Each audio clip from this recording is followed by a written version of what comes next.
Empezamos precisamente en Venezuela, donde la crisis es generalizada por la escasez de productos básicos, medicinas, ataques contra la libertad de prensa y una represión cada vez más apabullante se toma en las calles de esa nación, que reclama un gobierno que trabaje para aclarar el oscuro panorama político y económico por el que atraviesan. Sin embargo, el régimen arrecia entre denuncias por narcotráfico y grandes redes de corrupción que estarían saqueando al país. En medio de la sangre y el dolor de quienes encuentran en las manifestaciones sociales, en las manifestaciones de calle, su única voz para que el mundo escuche el clamor del pueblo. Para ayudarnos a entender mejor esta situación, este panorama en el que está este país, en el que se encuentra Venezuela en este momento, en la tarde fin de semana de NTN 24 quiero saludar a Pedro Pedrosa, analista y consultor político, ex integrante además de la Armada venezolana, quien nos acompaña desde Bogotá, Colombia. Buenas tardes, Pedro, y gracias por estar con nosotros.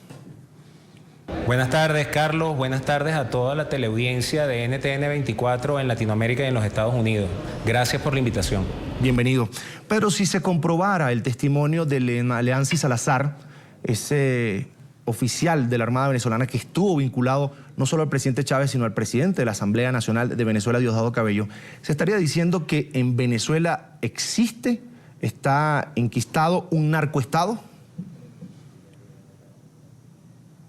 Es muy curioso, ¿no? Primero, ¿por qué Leancy Salazar hace la denuncia ante la DEA y no la hace ante los órganos jurisdiccionales venezolanos?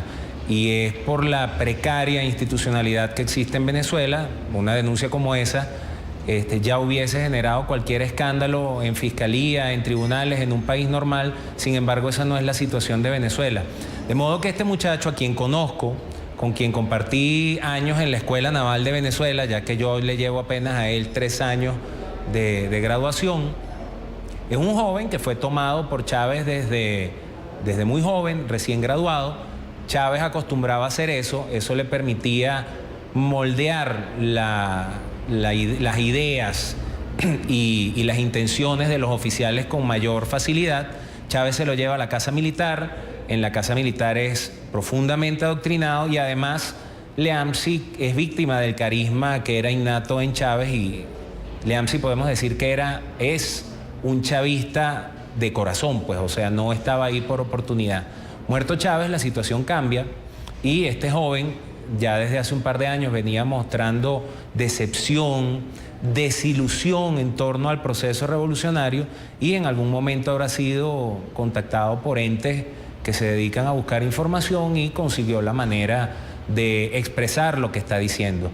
De aquí lo más importante es resaltar que en Venezuela no existe institucionalidad que permita llevar a cabo este tipo de investigaciones, y que es por esto que el señor capitán de corbeta, Leancy Salazar, se ve en la obligación de huir del país ante lo que, como tú cuestionas, parece a todas luces ser un narcoestado.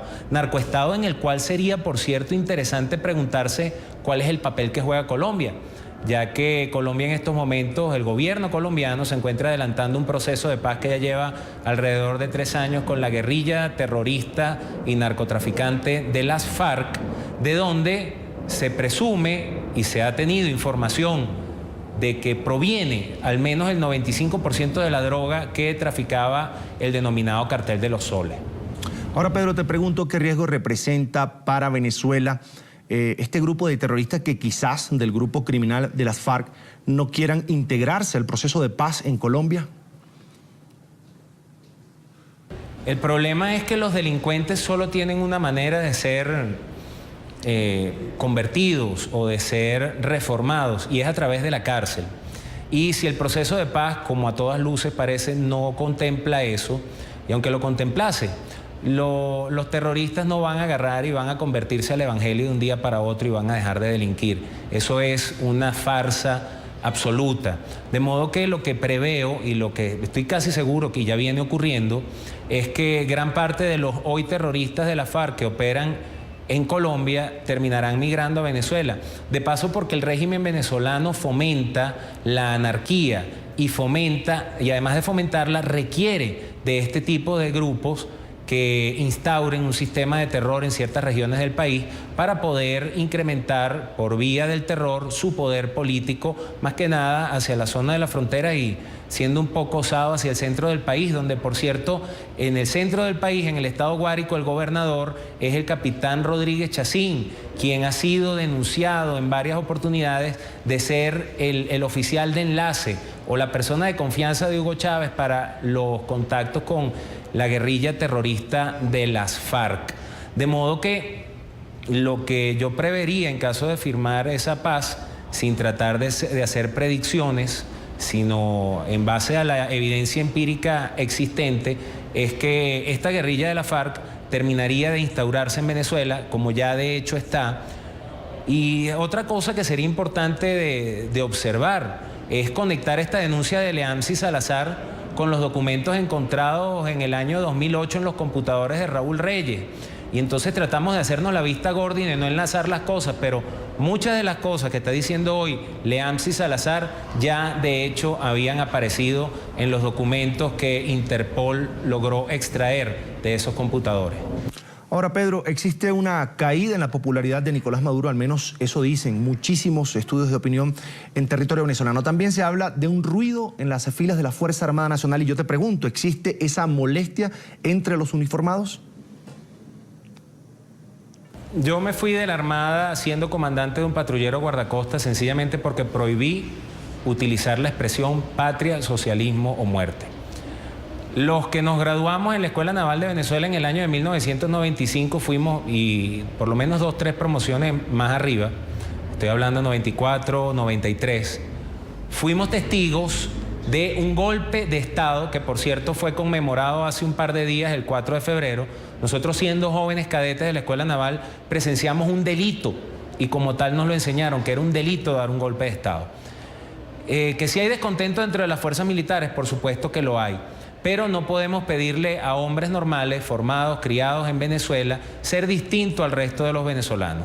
Las Fuerzas Armadas atraviesan un proceso de destrucción y desinstitucionalización, al igual que lo ha sufrido el resto de las instituciones del Estado venezolano. Lo que ha ocurrido es que se han instaurado regímenes de control y de supervisión dentro de un núcleo cerrado como lo es la Fuerza Armada. Es muchísimo más fácil ejercer control y supervisión sobre los oficiales y existe un gran temor ¿a qué? A perder la carrera. Como existe temor en los empleados públicos a perder su empleo, ya que los regímenes tiránicos como el venezolano se fundamentan en generar no hombres libres, sino ciudadanos dependientes del Estado. Lo que tú hablas del descontento general es por eso mismo, porque cuando el ciudadano es dependiente del Estado y tener un Estado que a su vez es dependiente de la renta petrolera, al disminuir los precios del petróleo se acaban los regalos, se acaban las dádivas y la dependencia paradójicamente se incrementa, pero no hay con qué pagarla.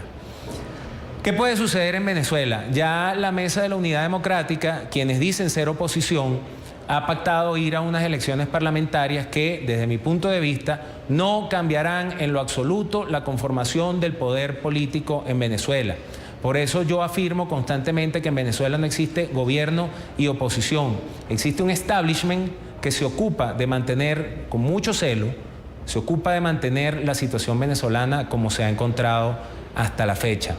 Probablemente vayamos a un proceso electoral, salvo que fuerzas, tanto políticas como dentro de las Fuerzas Armadas, que no soporten más esta situación, sean capaces de coordinar esfuerzos para revertir la situación, la conformación del poder político en Venezuela. No estoy hablando de golpes de Estado, no estoy hablando de azonadas ni de crímenes contra persona alguna, simplemente estoy hablando de el reacomodo de un sistema que de manera sistemática y deliberada ha venido siendo corrompido y prostituido durante los últimos 15 años. Pero toca el tema usted de la oposición y le pregunto, ¿hay o no una oposición complaciente que precisamente mantiene a Maduro en el poder? Y quiero además también su opinión sobre cómo nota a Nicolás Maduro. ¿Está preocupado, nervioso tal vez? Nicolás Maduro no está nervioso ni preocupado. De paso, porque no tiene la capacidad para entender el problema en el cual está metido. Simplemente, a quienes subestiman a Nicolás Maduro por sus características, no deben olvidar que detrás de él hay un aparato de inteligencia que fue instalado desde Cuba, que es un aparato de inteligencia que tiene 50 años de adquisición de un know-how de cómo se hacen las cosas para mantener un régimen de esta naturaleza. Yo reitero que en Venezuela no existe una oposición política como debería. La oposición se ha limitado a ser una oposición declarativa. Rechazamos la expropiación de la cadena de farmacia, pero ¿qué acciones contundentes se han ejecutado? La oposición de paso no puede darle, la oposición política o el establishment opositor no puede dar respuestas a la situación venezolana, ya que al igual que el gobierno son socialistas y no entienden otra manera de ver el país que no sea desde el fetiche del Estado petrolero. Sus ofertas, al igual que las del gobierno, son demagógicas, populistas, clientelares y utilitarias. De modo que la masa, lejos de ver una opción distinta a la que ofrece el gobierno, lo que ve es exactamente lo mismo, pero con otro color. Esta situación en Venezuela, salvo que como dije en la pregunta anterior, concuerden las fuerzas políticas y algunos sectores de las Fuerzas Armadas que decidan detener la destrucción sistemática y deliberada del país, la situación política de Venezuela va a continuar por la vía que va y la situación económica se va a agudizar a extremos que yo definiría de apocalípticos. Le agradezco a Pedro Pedrosa por estos minutos que ha dedicado a la tarde, fin de semana de NTN 24. Gracias por la invitación, Carlos. Te deseo mucho éxito acá en NTN 24 y como siempre mi respeto a la teleaudiencia de NTN 24 en Latinoamérica y en los Estados Unidos. Feliz tarde.